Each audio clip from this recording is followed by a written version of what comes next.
Bonjour mesdames et messieurs et bienvenue au Vlog numéro 6.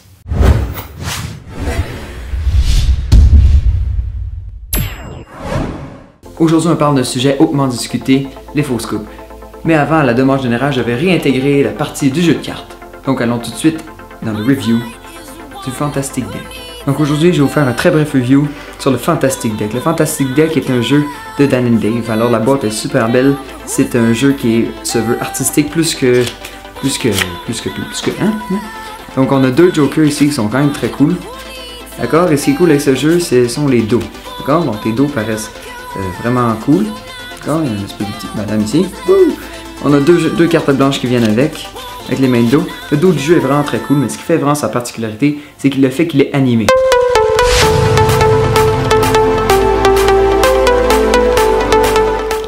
Donc je sais pas si vous avez bien vu, mais le dos est animé, on a les petites pédales, la madame qui se rapproche, il y a un arbre aussi qui rentre ou je sais pas trop quoi. Mais ça fait vraiment très cool par rapport au dos. Je vais vous montrer vite les faces. Lars of Pique, très beau, très artistique. Ce qui est une particularité, c'est que les rouges sont gris. D'accord? Les faces sont standards, mais avec des couleurs un peu différentes. D'accord? Donc c'était un survol très bref du Fantastic Deck. Alors c'est déjà tout pour le jeu. On parle maintenant des fausses coupes. Ouais, les fausses coupes, d'accord. Qu'est-ce qu'on a à dire sur les fausses coupes? Bon, d'accord.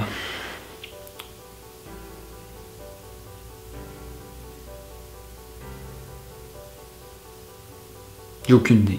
Alors, vraiment, c'est quoi une fausse coupe? Moi, j'ai défini une fausse coupe comme étant une façon de couper le jeu sans mélanger les cartes, tout en imitant une coupe réelle. Ok? Jusque-là, vous me suivez? Parfait. J'ai séparé les fausses coupes en deux catégories, disons deux types de coupes. On a les coupes directes qui sont une coupe directe comme ça. Comme ça. Ok? Bon, viens. Coupe comme ça ou comme ça. Ok? Ça, c'est des coupes directes. Ensuite, on a les coupes multiples. Les coupes multiples qui sont plus qu'un paquet. Plus que deux paquets, en fait. Donc, coupe directe, on échange deux paquets. Coupe multiple, on échange plusieurs paquets et ça mélange plus. D'accord? Donc, les coupes multiples, selon moi, elles sont plus convaincantes dans le sens qu'elles mélangent mieux que les coupes directes simples. Jusqu'à un certain point. Si vous faites une coupe multiple qui ressemble à quelque chose comme ça ici, ou est-ce que ça s'en est carrément de la flouriche, à ce moment-là, là, c'est de la merde. Ok, c'est purement dégueulasse.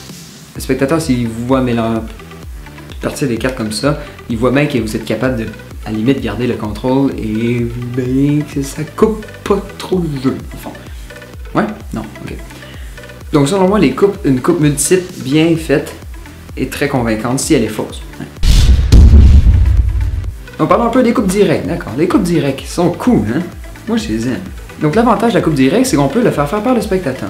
D'accord? On met le jeu sur la table, on dit couper le jeu. Clac, clac, le jeu est coupé.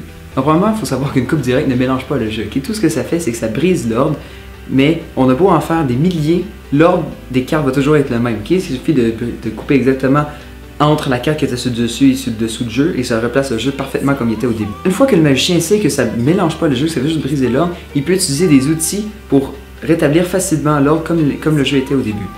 En utilisant par exemple un crimp, une carte crimp, ok?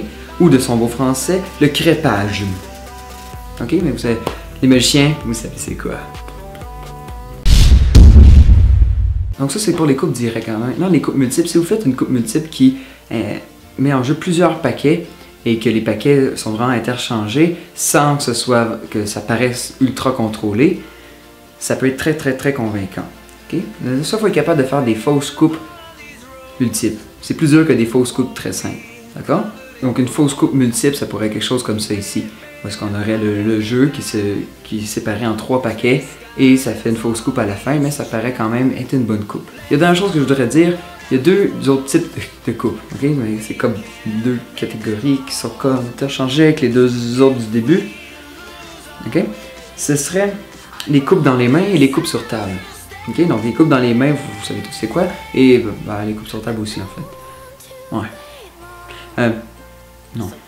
Donc les coupes dans les mains sont évidemment plus limitées que les coupes sur la table, puisque les coupes sur la table, on peut étaler les paquets, plusieurs paquets, je pense à Leonard Green dans son truc, il peut étaler plein de paquets un peu partout, ensuite les récolter, donc là ça a l'air vraiment d'un gros bordel, mais finalement ça fait un jeu qui n'a pas changé d'ordre. Évidemment, les courses sortantes, on peut avoir une créativité qui est beaucoup plus grande maintenant. On peut faire vraiment beaucoup de variations, ça peut vraiment mêler le spectateur plus que dans les mains, je le crois. Donc apparemment, ma tradition, c'est de faire 2 catégories. Donc je vais continuer là-dedans. Il y a 2 autres catégories qui existent dans les faux scoops, ok? Donc en tout, ça fait 2 catégories. Il y a les faux scoops complètes et les faux scoops partielles.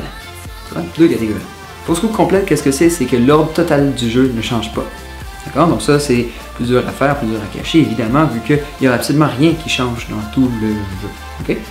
Ensuite, il y a les faux scoops partiels. Qu'est-ce que je veux dire par là? Les faux scoops partiels, c'est que par exemple, juste la carte du dessus, le paquet du dessus, lui reste inchangé. Okay? Il reste sur le dessus à la fin de la coupe, mais le reste du jeu peut être mélangé. Donc voici ma faux scoop partielle préférée, celle que je fais tout le temps, qui est vraiment très bonne, je le crois.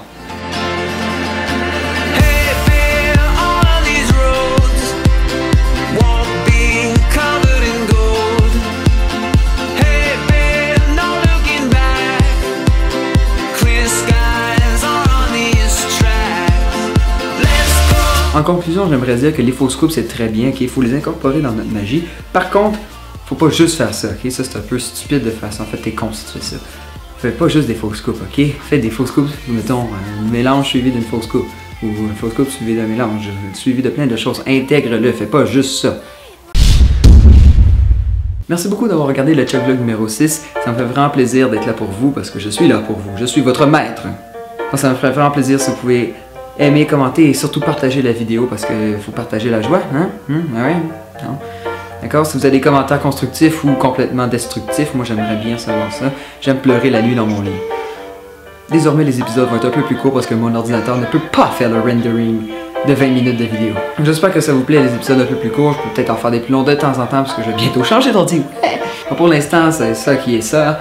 Et j'espère que vous appréciez. À la prochaine tout le monde. Je vous aime. Wasted